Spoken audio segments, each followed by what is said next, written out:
স্বাগত দীপ্ত সন্ধ্যার সংবাদে। আপনাদের সাথে আছি আমি আনোয়ারুল আলম। শুরুতেই জানাবো সংবাদ শিরোনাম। প্রধানমন্ত্রীর সঙ্গে যুক্তরাষ্ট্রের বিশেষ দূতের সাক্ষাৎ, বাংলাদেশে বিনিয়োগ বাড়ানোর আহ্বান। র্যাবের গোপন বন্দিশালা পরিদর্শন করেছে আন্তর্জাতিক অপরাধ ট্রাইব্যুনালের প্রতিনিধি দল।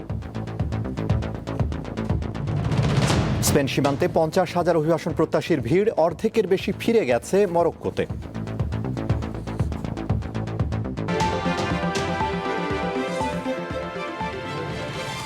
এবারে বিস্তারিত। বাংলাদেশে বিনিয়োগে আগ্রহ প্রকাশ করেছেন যুক্তরাষ্ট্রের ব্যবসায়ীরা। শিগগিরই যুক্তরাষ্ট্রের একটি বিনিয়োগকারী প্রতিনিধি দল বাংলাদেশ সফর করবেন। সফরকালে তারা সম্ভাব্য বিনিয়োগের বিভিন্ন খাত পরিদর্শন এবং সংশ্লিষ্ট পক্ষের সঙ্গে বৈঠক করবেন বলে জানিয়েছেন মার্কিন প্রেসিডেন্ট ডোনাল্ড ট্রাম্পের দক্ষিণ ও মধ্য এশিয়া বিষয়ক বিশেষ দূত সার্জিও গর। সকালে প্রধানমন্ত্রী তারেক রহমানের সঙ্গে বৈঠক শেষে এ তথ্য জানান মার্কিন এ বিশেষ দূত। 3 দিনের সরকারি সফরে গত 30 জুলাই ঢাকায় আসেন সার্জিও গর। দুপুরে দিল্লির উদ্দেশ্যে তার ঢাকা ছাড়ার কথা রয়েছে।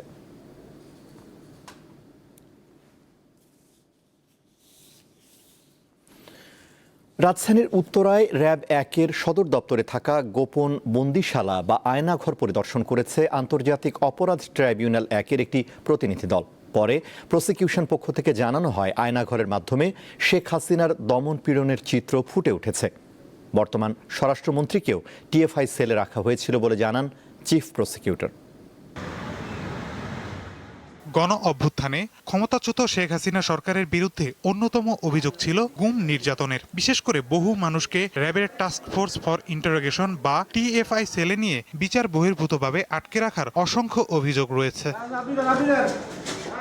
টিএফআই সেলে গুম ও নির্যাতনের অভিযোগে বর্তমান ও সাবেক 12 জন সেনা কর্মকর্তা সহ 17 জনের বিরুদ্ধে আন্তর্জাতিক অপরাধ ট্রাইব্যুনালে বিচার চলছে। এ মামলার বিচার কার্যের অংশ হিসেবে শনিবার ট্রাইব্যুনালের 3 বিচারক, প্রসিকিউশন ও আসামি পক্ষের কয়েকজন আইনজীবী রাজধানীর উত্তরায় র্যাব 1 সদর দপ্তরে অবস্থিত টিএফআই সেল পরিদর্শন করেন।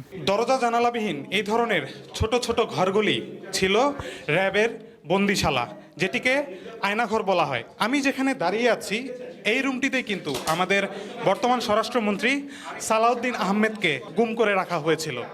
আমরা মাননীয় ট্রাইব্যুনালের কাছে আবেদন করেছিলাম যে মাননীয় বিচারপতি মহোদয়গণ আমাদের ফিজিক্যালি এই আয়নাঘর নামক এই যে ঘটনাস্থলটি পরিদর্শন করার জন্য তারা সেই আবেদনটা মঞ্জুর করেছিলেন এবং সেই মোতাবেক আজকে তারা সরজমিনে এসে আমাদের 2 পক্ষ, প্রসিকিউশন এবং আসামি পক্ষ ডিফেন্স, উভয় পক্ষের উপস্থিতিতে তারা সরজমিনে পরিদর্শন করে গেছেন এবং সেখানে আমরা আশা করি যে তারা একটা মেমোরান্ডাম প্রস্তুত করবেন এবং সেটি আমাদের বিচারের পার্ট অফ রেকর্ড হিসেবে গণ্য হবে। সাংবাদিকদের চিফ প্রসিকিউটর আরও বলেন, এসব নির্যাতনে সুপিরিয়র রেসপন্সিবিলিটিতে যারা ছিলেন তাদের প্রত্যেককেই আইনের আওতায় আনা উচিত। তৎকালীন রাষ্ট্র যে একটি ফ্যাসিবাদী রাষ্ট্র ছিল এবং যারা এই রাষ্ট্রটিকে পরিচালনা করেছিলেন তারা যে কতটা ফ্যাসিস্ট ছিলেন, এই আয়নাঘরের মধ্যে দিয়ে তাদের চরিত্র আজকে উন্মোচিত হয়েছে। যারা এই ফ্যাসিস্ট রাষ্ট্র কায়েম করেছিলেন, যারা এরকম অমানবিক ঘটনার জন্ম দিয়েছিলেন, মানবতা বিরোধী অপরাধ সংগঠনে সহায়তা করেছিলেন, প্রত্যেককেই আইনের আওতায় আনা উচিত বলে আমরা মনে করি। পরিদর্শনে আসা আসামি পক্ষের আইনজীবীদের দাবি, সাক্ষীদের বর্ণনার সঙ্গে টিএফআই সেলের কোনো মিল নেই। আগামী শনিবার প্রতিরক্ষা গোয়েন্দা মহাপরিদপ্তর ডিজিএফআই এর গোপন বন্দিশালা বা জেআইসি পরিদর্শন করবেন ট্রাইব্যুনালের বিচারক ও প্রসিকিউশন টিম। মাহিদুর রহমান, দীপ্ত সংবাদ, ঢাকা। প্রায় মুছে যাওয়া জুলাই আন্দোলনের গ্রাফিতিগুলো আবারও হয়ে উঠেছে রঙিন। দ্বিতীয় বর্ষপূর্তিতে এই কাজে অংশ নিচ্ছেন ঢাকা বিশ্ববিদ্যালয়ের শিক্ষার্থীরা। জুলাই স্মরণে এই উদ্যোগ বলে জানান আয়োজকরা। জুলাই আন্দোলনের এসব গ্রাফিতিতে নোনা ধরেছে, অস্পষ্ট হয়ে পড়েছে অনেক চিত্রকর্ম। তাই 2 বছর আগে করা এসব চিত্রকর্মে নতুন করে দেয়া হচ্ছে রঙের প্রলেপ। 24-এর গণ অভ্যুত্থানে তীব্র আন্দোলনের চিহ্ন ফুটিয়ে তোলা হয় গ্রাফিতিতে, যা বহন করে চলেছে জুলাই আন্দোলনের চেতনা। শনিবার ঢাকা বিশ্ববিদ্যালয় গ্রাফিতি পুনঃঅঙ্কনের আয়োজন করে। এতে চারুকলা অনুষদের শিক্ষার্থীদের সাথে সেই সময় যারা গ্রাফিতি এঁকেছিল তারাও অংশ নিচ্ছেন। যখন মানুষ অতিষ্ঠ হয়ে যায়, মুখের কথা বলার কোনো দাম থাকে না, তখন আসলে গ্রাফিতি হয়। এই যে আসলে ওই টিনেজার ছেলেমেয়েরা যখন দেখেছিল যে স্বৈরাচারী সরকার আসলে কোনোভাবেই কথা শুনছে না, তখন পেশাদার শিল্পীরা না, মানে একেবারে যার যা খুশি ঘর থেকে বেরিয়ে এসে তখন তারা সেই দেয়ালে দেয়ালে গ্রাফিতি করেছে সারা দেশে। এই আয়োজন উদ্বোধন করে বিশ্ববিদ্যালয়ের উপাচার্য জানান, ছাত্রদের সাথে একাত্ম হয়েছিল সাধারণ মানুষ, যার স্বতঃস্ফূর্ত প্রকাশ এসব গ্রাফিতি।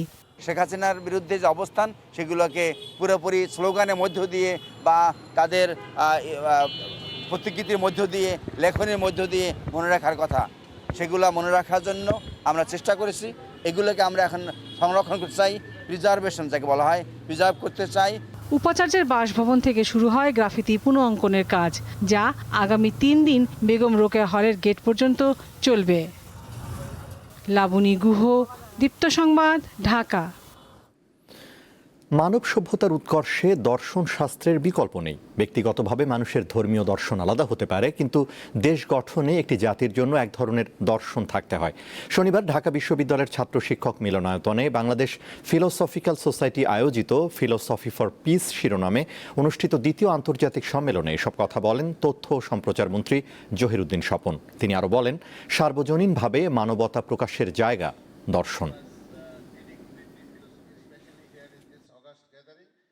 প্রচলিত যে দর্শন তা হয়তো আমরা যেভাবে চর্চা করি সেগুলি অবশ্যই হতে পারে মহান, কিন্তু তার যেহেতু সার্বজনীন অ্যাকসেপ্টেন্সের কোনো ন্যারেটিভ নাই, সেই কারণে আজকের পৃথিবীতে সার্বজনীনভাবে সভ্যতার জন্য, গ্রহর জন্য, মানুষের জন্য একটি দর্শনের প্রয়োজনীয়তা অত্যন্ত জরুরি। তাছাড়া কোনোভাবেই শান্তি নিশ্চিত করা যাবে না। ইস্টার্ন ব্যাংক পিএলসি এবং বিকাশ যৌথভাবে অ্যাপের মাধ্যমে দেশের প্রথম ডিজিটাল এফডিআর সেবা চালু করেছে। এই সেবা দেশের আর্থিক অন্তর্ভুক্তির সম্প্রসারণে একটি গুরুত্বপূর্ণ মাইলফলক। এখন থেকে বিকাশ গ্রাহকরা ব্যাংকে না গিয়ে এবং কাগজপত্র জমা না দিয়েই বিকাশ অ্যাপ থেকে তাৎক্ষণিকভাবে ইবিএল এফডিআর খুলতে পারবেন।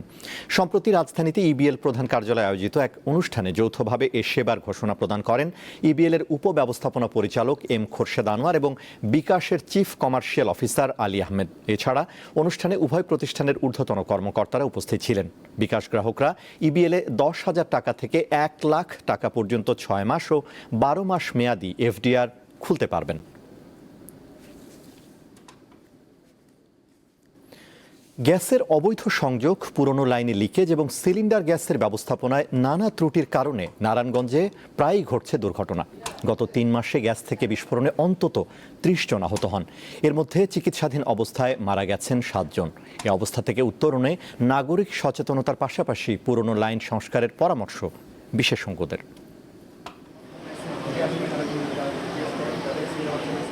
নারায়ণগঞ্জের ফতুল্লার উত্তর ভুইঘর এলাকায় গত 10 মে গ্যাস লিকেজ থেকে বিস্ফোরণ হয়। এতে দগ্ধ হয়ে মৃত্যু হয় একই পরিবারের 5 জন। 11 মে ফতুল্লার লাকিবাজার এলাকায় গ্যাস লিকেজ থেকে আরও একটি বিস্ফোরণের ঘটনা ঘটে। এতে দগ্ধ 4 জনের মধ্যে 1 জনের মৃত্যু হয়। 13 মে সোনারগাঁয়ে জেরা পয়েন্ট প্ল্যান্টের ক্যান্টিনে চুলার গ্যাস জমে বিস্ফোরণে দগ্ধ হন 12 জন কর্মকর্তা কর্মচারী। এর মধ্যে মৃত্যু হয় 2 জনের।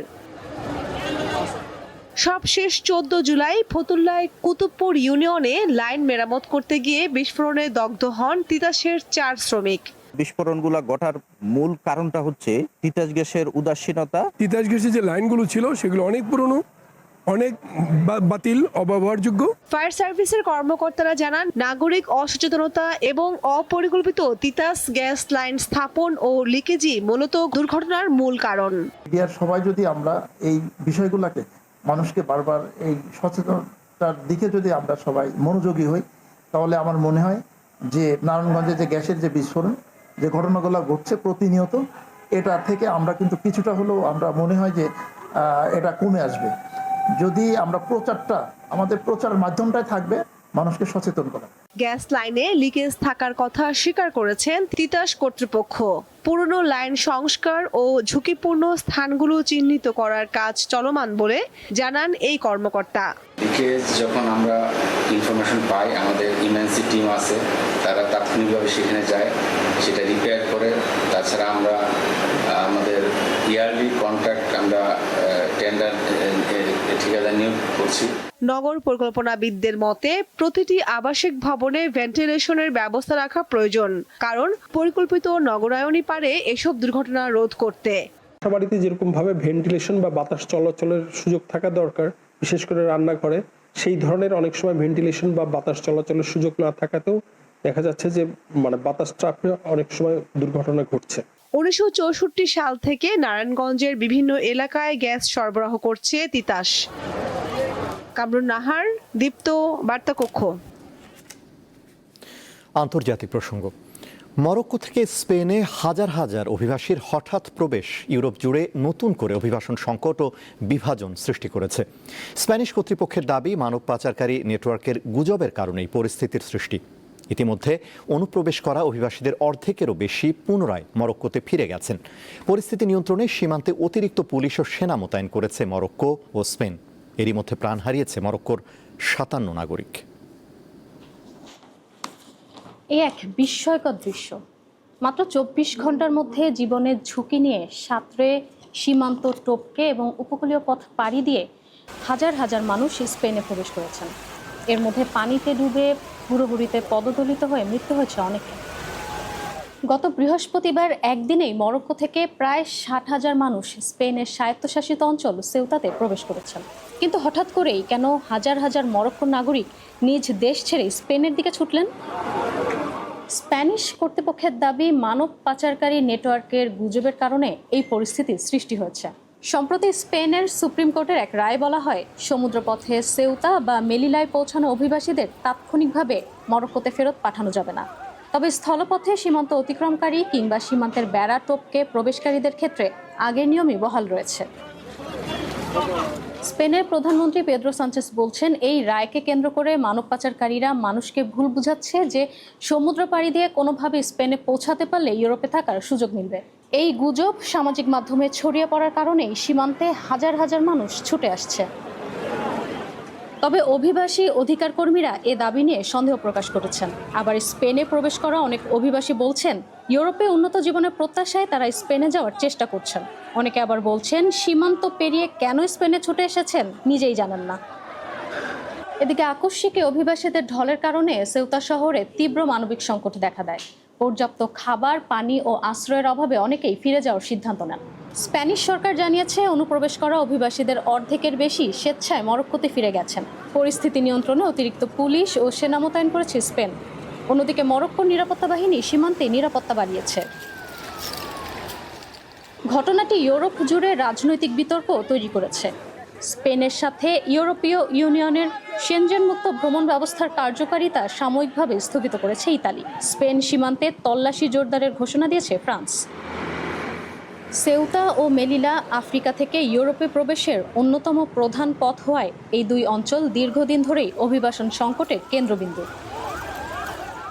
গত বৃহস্পতিবারের এই ঘটনাকে গত কয়েক দশকের মধ্যে সবচেয়ে বড় সীমান্ত সংকটের একটি হিসেবে বিবেচনা করা হচ্ছে। ইশরাত সুমা, দীপ্ত বার্তা কক্ষ। শুধু ফ্যান কিংবা এসি নয়, এখন তীব্র গরমে ফ্রিজের ভেতর ঢুকে মিলবে স্বস্তি। শুনতে অবাক লাগলেও সত্যি এমন এক মানব ফ্রিজ আবিষ্কার করেছে জাপান। বাইরে কাজ করা মানুষ ও পথচারীদের হিট স্ট্রোক থেকে রক্ষায় দেশটির বেশ কয়েকটি জনবহুল জায়গায় স্থাপন করা হয়েছে এই মানব ফ্রিজ। ফ্রিজে শাকসবজি, মাছ, মাংস ও আইসক্রিম সহ নানা খাদ্যপণ্য রাখার কথা সবাই জানেন, কিন্তু প্রচণ্ড গরম থেকে রক্ষায় গোটা মানুষ ফ্রিজে ঢুকে পড়ার এমন দৃশ্য আগে কখনো দেখেছেন? হয়তো প্রথম দেখায় কোনো সায়েন্স ফিকশন সিনেমার রহস্যময় ল্যাবরেটরি মনে হলেও জাপানে এই ঘটনা একেবারেই বাস্তব। তাপপ্রবাহ থেকে মানুষকে স্বস্তি দিতে ডো হিউম্যান বক্স নামের এই মানব ফ্রিজটি তৈরি করেছে জাপানের রেফ্রিজারেটর নির্মাতা প্রতিষ্ঠান SDRS। বিনামূল্যে ব্যবহারের জন্য এটি বেশ কয়েকটি জনবহুল জায়গায় রাখা হয়েছে।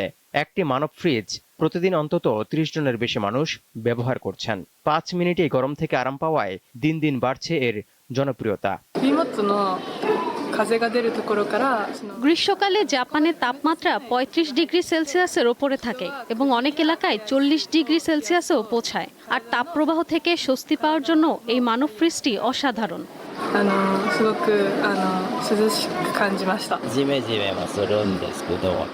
মানবদেহ শীতলকারী এই বুথটির তাপমাত্রা প্রায় 15 ডিগ্রি সেলসিয়াসে রাখা হয়। 20 মিনিট পর মানব ফ্রিজটি স্বয়ংক্রিয়ভাবে বন্ধ হয়ে যায়। মূলত বাইরে কাজ করা শ্রমিক, কারখানার কর্মী এবং সাধারণ মানুষকে হিটস্ট্রোকের বিপদ থেকে রক্ষায় এটি আবিষ্কার করার দাবি উদ্ভাবকদের। একটি মানব ফ্রিজের জন্য গুনতে হবে 15 লাখ জাপানি ইয়েন। সাশ্রয়ী বিদ্যুৎ খরচ এবং ব্যবহারে ঝুঁকি নেই বলেও দাবি নির্মাতা প্রতিষ্ঠান SDRS এর। তৌহিদুর রহমান, দীপ্ত, বার্তাকক্ষ। খেলার খবর। দক্ষিণ এশিয়ার ফুটবলের সবচেয়ে মর্যাদাপূর্ণ আসর সাফ চ্যাম্পিয়নশিপের আলাদা গ্রুপে পড়েছে দুই চিরপ্রতিদ্বন্দ্বী বাংলাদেশ ও ভারত। ড্র অনুযায়ী গ্রুপ এতে বাংলাদেশের প্রতিপক্ষ শ্রীলঙ্কা ও ভুটান। অন্যদিকে টুর্নামেন্টের অন্যতম ফেভারিট দল ভারত লড়বে বি গ্রুপে। তাদের সঙ্গী পাকিস্তান ও মালদ্বীপ। বিকেলে ভুটানের রাজধানী থিম্পুতে এক সংক্ষিপ্ত আনুষ্ঠানিকতার মাধ্যমে আসন্ন সাফ চ্যাম্পিয়নশিপের ড্র অনুষ্ঠিত হয়। আয়োজক দেশ হিসেবে বাংলাদেশকে ড্রয়ের একটি পটে রাখা হয়। অপরদিকে দক্ষিণ এশীয় অঞ্চলের ফিফা র্যাঙ্কিংয়ে শীর্ষে থাকার সুবাদে ভারত জায়গা পায় অন্য পটে।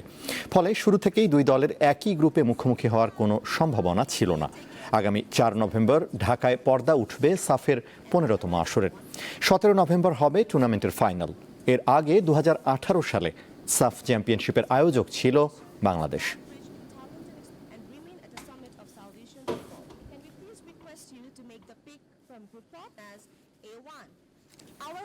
Bangladesh. I kindly request you to draw from country pot 2. So we have Bhutan. শেষ করব দীপ্তর সন্ধ্যার সংবাদ। তার আগে সংবাদ শিরোনামগুলো জানাবো আরও একবার। প্রধানমন্ত্রীর সঙ্গে যুক্তরাষ্ট্রের বিশেষ দূতের সাক্ষাৎ, বাংলাদেশে বিনিয়োগ বাড়ানোর আহ্বান। র্যাবের গোপন বন্দিশালা পরিদর্শন করেছে আন্তর্জাতিক অপরাধ ট্রাইব্যুনালের প্রতিনিধি দল। স্পেন সীমান্তে 50,000 অভিবাসন প্রত্যাশীর ভিড়, অর্ধেকের বেশি ফিরে গেছে মরক্কোতে।